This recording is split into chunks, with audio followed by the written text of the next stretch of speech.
Assalamualaikum warahmatullahi wabarakatuh. Saya Adelia dengan NIM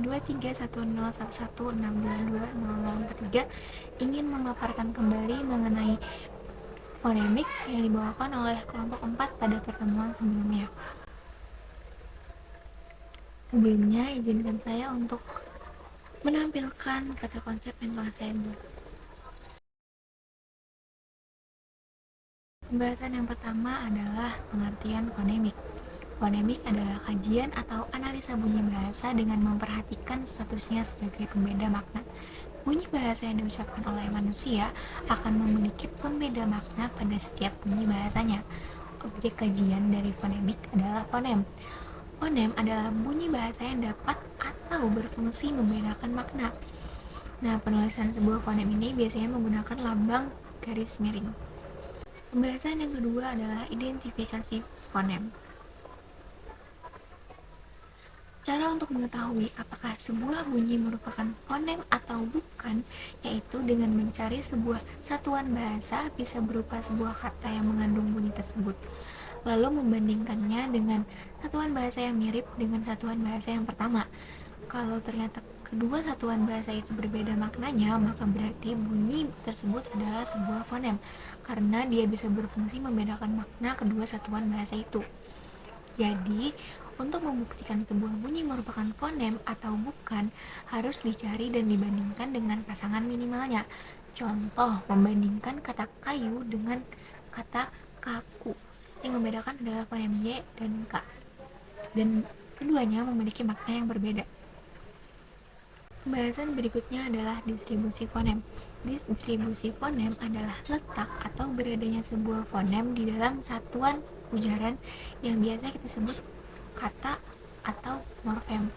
Nah, distribusi fonem ini terbagi menjadi 3. Yang pertama, distribusi vokal. Yang kedua adalah distribusi diftong.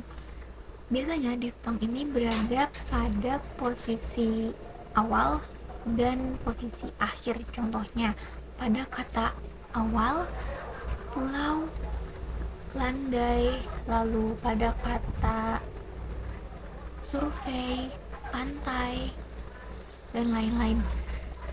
Yang ketiga adalah distribusi konsonan.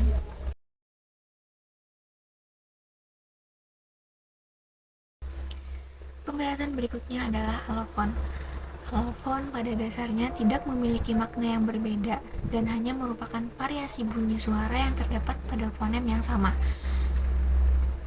Nah, alofon ini dipengaruhi oleh beberapa faktor, yaitu pengaruh variasi dialek suatu bahasa, pengaruh aksen, pengaruh situasi sosial atau lingkungan sosialnya, dan pengaruh ukuran serta bentuk artikulator. Pembahasan berikutnya adalah gugus fonem dan deret fonem. Gugus fonem adalah dua buah fonem yang berbeda tetapi berada dalam sebuah silabel atau subkata. Sedangkan deret fonem adalah dua buah fonem yang berbeda meskipun berada dalam silabel berbeda, namun letaknya berdampingan. Gugus dan deret fonem ini dibagi menjadi 2. Yang pertama, gugus dan deret vokal. Yang kedua, gugus dan deret konsonan. Gugus vokal sama dengan diftong. Dalam bahasa Indonesia, diftong tercatat ada ai, au, oi, dan e. Contohnya pada kata pulau, santai, sepoi, survei. Lalu deret vokal adalah dua huruf vokal yang berdampingan namun terletak pada silabel yang berbeda. Misalnya pada kata laut dan daun. Lalu pada kata kain dan kait. Yang kedua adalah gugus dan deret konsonan. Gugus konsonan disebut juga klaster. Dalam bahasa Indonesia, contoh klaster ada pada kata labrak, belusukan, drama, Dracula, dan lain-lain. Sedangkan deret konsonan adalah gabungan dua konsonan yang terdapat pada suku kata yang berbeda meskipun berdampingan. Contohnya pada kata sabda, kiblat, dan mahkamah.